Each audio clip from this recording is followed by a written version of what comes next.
আজিৰ সাধু লক্ষ্মীনাথ বেজবৰুৱাদেৱৰ বামুণ আৰু বামুণী। একালত এখন দেশত এজন বৰ দুখীয়া বামুণ আছিল। বামুণে ধন বিধ ঘটি বামুণীক আনি দিব নোৱাৰে দেখি বামুণীয়ে বামুণক নিতৌ টান কথাৰে কৰচি থাকে। এদিন বামুণীয়ে বামুণক ক'লে, আমাৰ ৰজাৰ ঘৰলৈকে যোৱাচোন। দেশৰ অতবোৰ বামুণ গৈ চুলুখ মাতি ৰজাক আশীৰ্বাদ কৰি পইচা আনিব লাগিছে। তুমিহে নোৱাৰা। তুমিনো গৈ সঁচা মিছা এটা চুলুক এটা মাতি এজোলোকা আশীৰ্বাদ দি পাই পইচা গোটাচেৰেক আনিব নোৱাৰানে? বামুণীৰ কথা শুনি বামুণে ক'লে, তইতো মুখেৰে ক'ব পাৰ, কিন্তু লুইতেহে জানে বঠাৰ কোব কিমানলৈকে বহে। মই যে ধুই পানী এটোপা খাবলৈকো আশীৰ্বাদ এষাৰ নাজানো আৰু শ্লোক এটাও নাজানো। সেইটো তোৰ ভু আছেনে নাই? বামুণৰ এই কথা শুনি ঘৈণীয়েকে খঙেৰে ক'লে, যোৱা দেওহে, তুমিনো তেনেহ'লে কিহৰ মতাটো? আশীৰ্বাদ একষাৰ দিবও নেজানা, চুলুক এটাও মাতিব নেজানা, মিছাতে বামুণ জন্ম পালা। বোলো মই কৈছোঁ তুমি যোৱা ৰজাৰ ঘৰলৈ। যাওঁতে বাটত যিহকে দেখা তাকেই সঁচাই মিছাই চুলুখৰ নিচিনা কৰি সাজি ৰজাৰ আগত সৰসৰ কৰি মাতি দিবা। কোনেনো ধৰিব পাৰিব? বামুণে বামুণীৰ কথাকে সাৰোগত কৰি লৈ ক'লে, বাৰু হ'ব, যাম। বামুণীয়ে গা পা ধুই ৰান্ধি বাঢ়ি ভালকৈ বামুণক এসাঁজ খুৱাই ৰজাৰ ঘৰলৈ পঠিয়াই দিলে। বামুণে ওলাই গৈ বাটৰ কেউফালে চাই চিতি যাওঁতে প্ৰথমতে এটা এন্দুৰক মাটি খান্দি থকা দেখি সেই কথাকে শ্লোকৰ নিচিনাকৈ সাজিবলৈ মন কৰি খুচুৰ মুচুৰ মাটি খুচুৰা বুলি মনতে সাজি থলে। তাৰ পিছত তেওঁ অলপমান গৈ এটা মানুহে শাকনি বাৰীত সোমাই শাক নিৰাই থকা দেখি সেইটো কথাও মনতে এইদৰে শ্লোক কৰিলে, কচুটি মুচুটি বহি কিং কৰা। তাৰ পিছত অলপমান গৈ বামুণে দেখিলে যে এটা বলদ গৰু সেইফাললৈকে আহিছে। তাৰ পিঠিত এটা বগলী উঠি আছে আৰু বগলীটোৱে দূৰৰ পৰা বামুণক ডিঙি মেলি মেলি চাইছে। ইয়াকে দেখি বামুণে আগৰ দৰে আৰু দুফাকি শ্লোক ৰচনা কৰিলে, এখুজি দুখুজি কলৈ যোৱা, ডিঙি মেলিং মেলিং কালৈ চোৱা। ইয়াৰ পিছত অলপ বাট গৈ বামুণে এজোপা লাও গছত ফুল ফুলি থকা দেখি আৰু এফাকি শ্লোক সাজিলে, লাও ফুলং ফুলা। ইয়াৰ অলপ পৰৰ পিছত ৰাজসভাৰ ওচৰা ওচৰি হওঁতে বামুণে তেওঁৰ ওচৰ চুবুৰীয়া চিনাকি পেটগাধৰি নামৰ বামুণক দেখি এচৰণ শ্লোক সাজিলে, পেটগাধৰি বাপু কলৈ যোৱা। কিছুপৰৰ মূৰত বামুণে ৰাজসভাত ওলালগৈ আৰু ৰজাক দেখি শ্লোককেইটা মাতি তেওঁ মহাৰাজৰ কুশল হওক বুলি আশীৰ্বাদ কৰিলে। খুচুৰ মুচুৰ মাটি খুচৰা, কচুটি মুচুটি বহি কি কৰা, এখুজি দুখুজিকৈ কলৈ যোৱা, ডিঙি মেলি মেলি কালৈ চোৱা, লাও ফুলং ফুলা, পেট গাধৰি বাবু কলৈ যোৱা, মহাৰাজৰ কুশল হওক। ৰজাই এই শ্লোকটো শুনি বিস্ময় মানি বামুণক তাৰ অৰ্থ ভাঙিবলৈ ক'লে, ঐ বামুণ, তই যে শুনালি মোক এই শ্লোকটো, ইয়াৰ অৰ্থ ভাঙি বুজাই দিয়া। বামুণে কাটে মাৰে যি কৰে কৰক বুলি ভয়ত কঁপি কঁপি আদিৰে পৰা অন্তলৈকে সকলো কথা ৰজাৰ আগত ভাঙি ক'লে। বামুণৰ কথা শুনি ৰজাই বামুণক হোজা দেখি তেওঁলৈ মৰম লাগি এচৰু ৰূপ আৰু এচৰু সোণ দি তেওঁক পঠিয়াই দিলে। ৰজাই বামুণক ৰূপচৰু আৰু সোণচৰু দিওঁতে পেটগাধৰি বাপু ৰজাৰ সভাতে থাকি সেইটো দেখি আছিল। বামুণে সোণ ৰূপ দুচৰু লৈ ঘৰলৈ উভতি আহি মিচিক কৰি হাঁহি বামুণীৰ আগত বাকি দিলে। বামুণীয়ে ইমানবোৰ সোণ ৰূপ দেখি আনন্দত উত্ৰাৱল হৈ গিৰিয়েকক সুধিলে, কোৱাচোন কোৱা, তুমিনো ইমানবোৰ সোণৰূপ ক'ত পালা? বামুণে নিজক গধুৰ কৰি মিচিকিয়াই গহীনকৈ ঘৈণীয়েকক ক'লে, এতিয়া যাচোন যা, ৰন্ধা বঢ়া কৰগৈ, জিৰাই খটাই খাই বৈ লওঁ, তাৰপিছত শোওঁতে শোৱাপাটিত কম দিয়া। এই কথা শুনি বামুণীয়ে আনন্দটো মনৰ চুঙাত হেঁচা মাৰি সুমুৱাই সোপা দি থৈ সোণ ৰূপবোৰ বুটলি সামৰি তুৰি ভালকৈ থৈ দিলে আৰু তেতিয়াই ততাতৈয়াকৈ গা ধুই ভাত এগাল ৰান্ধিলেগৈ। ভাত পানী খাই উঠি বামুণীয়ে শোৱাপাটিত উঠিলত বামুণীয়ে গিৰিয়েকক সেই সোণ ৰূপৰ কথা সুধিলত গিৰিয়েকে ক'বলৈ ধৰিলে, কোৱাচোন কোৱা, সেই সোণৰূপবোৰ ক'ৰ পৰা কেনেকৈ আনিলা? মোৰ জানিবৰ বৰ মন গৈ আছে।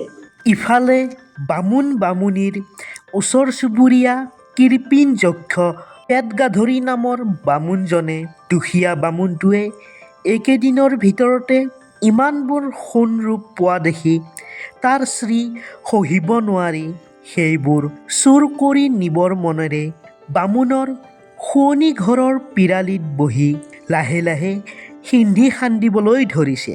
বামুণে ঘৈণীয়েকৰ আগত প্ৰথমতে তেওঁ ৰজাৰ আগত কি শ্লোক ফাঁকি মাতিছিল ক'লে, শুনা, প্ৰথমতে মই ৰজাৰ আগত এইটো শ্লোক মাতিছিলোঁ, খুচুৰ মুচুৰ মাটি খুচৰা। চোৰে সিন্ধি খান্দি থাকোঁতে এই কথা শুনি ভাবিলে যে গিৰিহঁতে এই কথা তাকহে কৈছে। ইয়াকে ভাবি সি সিন্ধি খান্দিবলৈ এৰি পিৰালিত কুচি মুচি বহিল। সিফালে বামুণেও ৰজাৰ আগত কোৱা দ্বিতীয় ফাঁকি শ্লোক ঘৈণীয়েকৰ আগত মাতিলে, কচুটি মুচুটি বহি কি কৰা? এই কথা চোৰৰ কাণত পৰাওঁতে সি ভাবিলে তাক সেইদৰে বহা দেখিছে, গিৰিহঁতে সেই কথা তাকেই কৈছে। সেই দেখি সি তাৰ পৰা উঠি এখুজি দুখুজিকৈ যাবলৈ ধৰিলে। ইফালে বামুণে ঘৈণীয়েকৰ আগত তৃতীয় ফাঁকি শ্লোক মাতিলে, এখুজি দুখুজিকৈ কলৈ যোৱা? এইবাৰ চোৰৰ কাণত এইষাৰ পৰিলতে সি ভাবিলে, মই ধৰা পৰিলোঁ। গিৰিহঁতে তাক ধৰিবলৈ আহিছে যেন ভাবি সি ডিঙি মেলি মেলি চাওঁতে শুনিলে, ডিঙি মেলি মেলি কালৈ চোৱা? এইষাৰ কথাও গিৰিহঁতে চোৰকে কৈছে যেন ভাবি লুকাবৰ মনেৰে চোৰটো ওচৰতে এজোপা লাও গছৰ মাজত সোমালগৈ। ইপিনে বামুণে পঞ্চম আৰু ষষ্ঠ ফাঁকি শ্লোক মাতি ঘৈণীয়েকক শুনালে, লাও ফুলং ফুলা, পেট গাধৰি বাবু কলৈ যোৱা?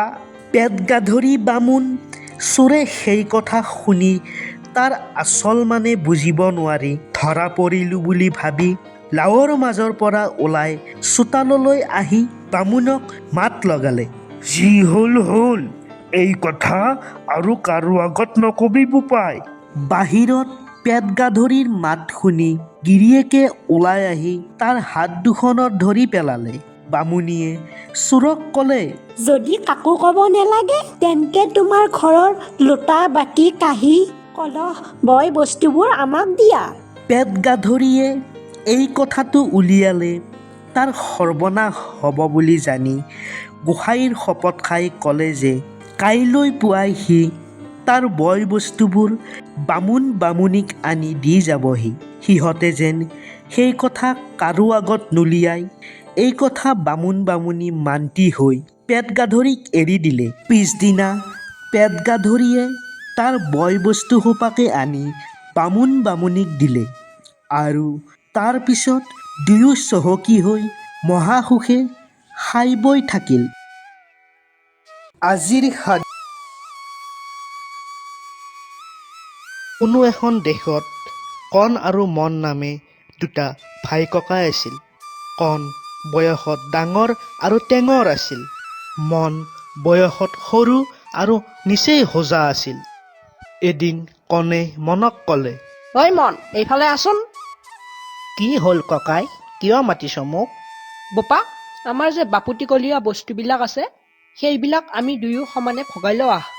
তেতিয়া মনে লাহেকৈ উত্তৰ দিলে, ককাই, মাই দেউতাই এৰি থৈ যোৱা কেইপত্ন বস্তু আছে, কিনো ভাগ কৰিবি, দে তই যি ভাল দেখ কৰ। তুমি কোৱা কথাটো সঁচা, আমাৰনো যিখিনি বস্তু আছে ভিতৰত সোমাই থাকিনো কি লাভ হ'ব? ককাই, তুমি বিচৰা মতে সমানে ভাগ কৰোঁ আহা। কণে ক'লে, আমাৰ থকা ফটা কথাখন জাৰকাৰি ৰাতি মই লৈ শুম আৰু দিনত তুমি লৈ শুবা। মনে উত্তৰ দিলে, হ'ব বাৰু ককা, তুমি যেনেকৈ বিচৰা সেনেকৈ হ'ব। সেই দিনাৰ পৰাই ফটা কথাখন মনে দিনত গাত লৈ শুৱে, কিন্তু জহৰ প্ৰতাপত সি শুব নোৱাৰি গাৰ পৰা সহায় পেলাই দিব লগাত পৰে। এনেদৰে মনে ফটা কথাখন কিছুমান দিন লৈ আমনি লাগি দিনত ৰ'দত শুকাই জোকাৰি ধূলি মাকতি গুচাই ডাঙত তুলি থৈ দিয়ে, আৰু নিশা হ'লে কণে গাত লৈ সুখেৰে শুই থাকে। মনে জাৰত শুব নোৱাৰি নিশা বহি থাকে। ইয়াৰ কেইদিনমান পিছত আৰু এদিন কণে মনক ক'লে, বোপা মন, আমাৰ বাৰীৰ যিমানবোৰ ফল লগা গছ গছনি আছে তাৰ গুৰিৰ ভাগৰ কামৰ ভাৰ তুমি লোৱা আৰু আগ ভাগৰ কামৰ ভাৰ মই লওঁ। তেতিয়া মনে ক'লে, বাৰু ককাইদেউ, তুমি কোৱা মতে হ'ব। এই বুলি মনে সেই দিনাৰ পৰা গছৰ তলবিলাক চিকুণাই সাৰ পানী আদি যোগান ধৰি থাকে। সেই নিমিত্তে অতি সোনকালে গছৰ ফলবোৰ ধৰে। কণে ফলবোৰ নি মহা আনন্দৰে খাই পেলায়, কিন্তু মনক এটা ফলো খাবলৈ নিদিয়ে। মনে মনৰ বেজাৰত ঘৰৰ চুকতে বহি থাকে। এইদৰে কেইদিনমান যোৱাৰ পাছত কণে মনক আকৌ এদিন ক'লে, মন, আমাৰ যে সেই কলি গাইজনী আছে তাৰ আগফালটো তুমি লোৱা আৰু পাছফালটো মই ল'ম। তেতিয়া মনে উত্তৰ দিলে, ককাই, মই তোমাৰ কথা কেতিয়াও দলিয়াই নেপেলাওঁ, এতেকে তুমি যি ইচ্ছা তাকে কৰা। সেই দিনাৰ পৰা মনে গৰুজনী খুৱাই বুৱাই ভালকে বান্ধি কুন্ধি থয়। কণে আহি গাখীৰখিনি খীৰাই লৈ যায় আৰু মনক অকণো নিদিয়ে। মনেও মনে মনে মনত বেজাৰ পাবলৈ ধৰিলে। মনে এইবোৰ দুখ সহ্য কৰিব নোৱাৰি এদিনাখন গছৰ তলত বহি সকলোবোৰ কথা ভাবি আছিল। মনে গছজোপাৰ তলত মন মাৰি বহি থকা এজনী বুঢ়ীৰ চকুত পৰিল। বুঢ়ীয়ে মনৰ দুখ দেখি তাক সুধিলে, তুমি কিয় ইমান মন মাৰি আছা? মনে সকলো কথা বুঢ়ীজনীক বিৱৰি ক'লে, কিন্তু মনে কেতিয়াও ককায়েকক বেয়া পোৱা নাছিল। সি নিজে নিজৰ কপালৰ দোষ বুলিহে ভাবিছিল। বুঢ়ী আই, মোৰ ককায়ে মোক যিহকে কৰিবলৈ কয় মই তাকেই কৰিব লাগিব, কাৰণ তেওঁ মোতকৈ ডাঙৰ, এতেকে তেওঁ কোৱা মতেই মই কৰি আছো। তেতিয়া বুঢ়ীজনীয়ে ক'লে, বোপা, তুমি এটা কাম কৰিম, সেই যে ফটা কথাখন কণে ৰাতিলৈ শুৱে, সেইখন তুমি দিনতে তিয়াই থবা। তোমাৰ দিনৰ ভাগতহে পৰিছে, তুমি যি ইচ্ছা তাকে কৰিবা। তাতে কৰিলে সি নিশা তিতা ফটা কথাখন ল'ব নোৱাৰি সিও জাৰত দুখ পাব।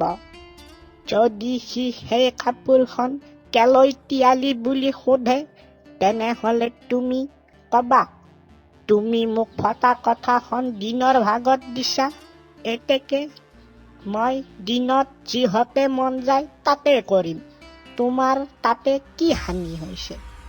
এই বুলি ক'লে সি নিৰুপায় হৈ মনে মনে থাকিব। আৰু যেতিয়া কণে ফল পাৰিব নিমিত্তে গছত উঠিব, তুমি কুঠাৰখন লৈ মোৰ গুৰি ডোখৰ কাটি পেলাও বুলি কাটিবলৈ যাবা। তেতিয়া সি ভয় খাই কাটিবলৈ হাত দিব, তুমি নেকাটি উভতি গুচি আহিবা। যদি সি কেলৈ এনেকুৱা কৰিছিলি বুলি সোধে, তুমি কবা, গছৰ গুৰি ডোখৰ মোক দিছাই, এতেকে গুৰি ডোখৰ মই যিহকে কৰো তাকে কৰিম, তাতে তোৰ কি আহে যায়? আৰু গৰুজনী যেতিয়া শিৰাবলৈ ধৰিব, তুমি এছাৰি এডাল লৈ তাইৰ কাণে মূৰে কোব ধৰিবা। সি শিৰাবলৈ আমনি পাই তেনেকুৱা কৰিবলৈ হাক দিব। যদি সি তেনেকুৱা কিয় কৰিছিলি বুলি সোধে, তুমি কবা যে মোক মুখৰ ফাল দিছাই, এতেকে মই মুখৰ ফালে যিহকে কৰোঁ তাকে কৰিম, তোমাৰ তাত কি হানি? এই বুলি ক'লেই সি সকলো বুজি তোমাৰ সৈতে আগৰ দৰে চলিব। ইয়াৰ পিছত মনে বুঢ়ীৰ কথা মতে আচৰিবলৈ ধৰিলে। আজি বৰ জাৰ পৰিছে, আজি কম্বলখন ভালকৈ লৈ শুব লাগিব। আৰে এয়া কি, কম্বলখনচোন তিতি আছে, এইটো কাম কোনে কৰিলে? মন, হোৱা মন, এইফালে আছোন। কি হ'ল ককাইদেউ, কিয় মাতিছ মোক? এই কম্বলখন কিয় তিতি আছে? মই এতিয়া কেনেকৈ শুম? মই কেনেকৈ জানিম? মই দিনৰ ভাগত এইখন ধুই দিছিলো, ধুই দি ৰ'দত মেলি দিছিলো, শুকোৱা নাই, মই এতিয়া কি কৰিম? তই দিনৰ ভাগত কম্বলখন কিয় ধুই দিব লাগে? তই নাজানো নেকি ৰাতি যে মই এইখন লৈ শু? দিনৰ ভাগত কম্বলখন যিহেতু মোৰ, এতেকে মই যি মন যায় তাকে কৰিম, তাতে তোৰ কি আহে যায়? ইচোন আগতে এনেকুৱা নাছিল, এতিয়া কিয় এনেকুৱা কৰিলে? এতিয়া মই কি লৈ শুম বাৰু? দে আৰু আজি যেনে তেনে শুব লাগিব কম্বল নোহোৱাকৈ। সিওতো এনেও কম্বল নোহোৱাকৈ শুই আছে এইকেইদিন, ময়ো আজি পাৰিম দিয়া কিবাকে। পিছদিনা ৰাতিপুৱাই কণে গাই খীৰাবলৈ যায়। ইচ, দেৰিয়ে হ'ল আজি। গাখীৰখিনি খীৰাই ধুনীয়াকৈ একাপ চাহ খাই ফুৰিবলৈ যাওঁ অলপ। তই গাখীৰ খীৰাই আছ, ৰ তোক দি আছো একেখা। তাৰ পিছত মনে এডাল লাঠি লৈ আহি গৰুটোৰ মুখত কোবাবলৈ ধৰিলে। গৰুটো কোবত থাকিব নোৱাৰি লঠিয়াই গাখীৰৰ বাল্টিটো পেলাই দিলে আৰু কণৰ খং উঠি গল। ঐ মন, এইবিলাক তই কি কৰিলি? তই গৰুটো ঘাঁহ খুৱাব এৰি কোবাবলৈ ধৰিছ যে, মোৰ গোটেই গাখীৰবোৰ পেলাই দিলে। চাহ চাহ চাহ, কি কৰিলি তই? আগৰ ফাল এনেও মোৰ, মই যি ইচ্ছা তাকে কৰিম, কোবাও ঘাঁহ খুৱাও মোৰ কথা, তই কিয় মোক দায় ধৰিছ? তইয়েই দেখোন সমানে ভগাই দিছ। ইচ, মোৰ গোটেই গাখীৰ বিলাক এনেই গল। মনে বাৰু কিয় এনেকুৱা আচৰণ কৰিবলৈ ধৰিছে? তাক কোনোবাই কিবা বুদ্ধি দিলে নেকি বাৰু? তাৰ পিছত এদিনাখন কণে ফল পাৰো বুলি গছৰ ওপৰত উঠিল। 2 দিন কি 4 দিন বাৰীলৈ অহা নাই, ফলবোৰ চোন গোটেই পকি আছে। মনে ভালদৰে সাৰ পানী যোগান ধৰিছে গছবিলাকত। এইকেইটা ফল পকিছে, এইকেইটা আগে পাৰি পেলাই খাই লওক। তই গছত উঠি ফল খাই আছ? ৰবা দি আছো শিক্ষা। এই বুলি কৈ মনে কুটখন লৈ যাই গছডালৰ গুৰিতে ঘপিয়াবলৈ ধৰিলে আৰু কণে ভয়তে চিঞৰিবলৈ ধৰিলে। মন, এইবিলাক কি কৰিব ধৰিছ তই? মই উঠি থকা দেখা নাই, তই গছডাল কিয় কাটিবলৈ ধৰিছা? মূৰ্খ নেকি তই? ৰবা, বন্ধ কৰা, মই ইয়াৰ পৰা পৰি গলে হাত মোৰ ভাঙি যাব। মন, তুমিয়েই দেখোন মোক গুৰিৰ ভাগ দিছা, এতেকে মই কাটো সাৰ পানী যোগান ধৰো, সেইটো মোৰ কথা, তুমি উঠি থাকা, একো নহয় দিয়া। এনেকৈ কৈ মন তাৰ পৰা গুচি আহিল। কণে উপলব্ধি কৰিলে যে সি মনক বহুত ঠগিবলৈ চেষ্টা কৰিছিল। সি নিজৰ ভুলৰ ক্ষমা বিচাৰি মনৰ ওচৰত গল আৰু কলে, মন, মোক ক্ষমা কৰিবি মন, মই তোক লোভত পৰি বহুত অন্যায় কৰিলো, মোক ক্ষমা কৰি দে মন। কণে মনক ন্যায় ৰূপে বস্তু আৰু কামৰ ভাগ দিবলৈ ধৰিলে। ইয়াৰ পিছত দুয়ো মিলা প্ৰীতিৰে একেলগে থাকিল।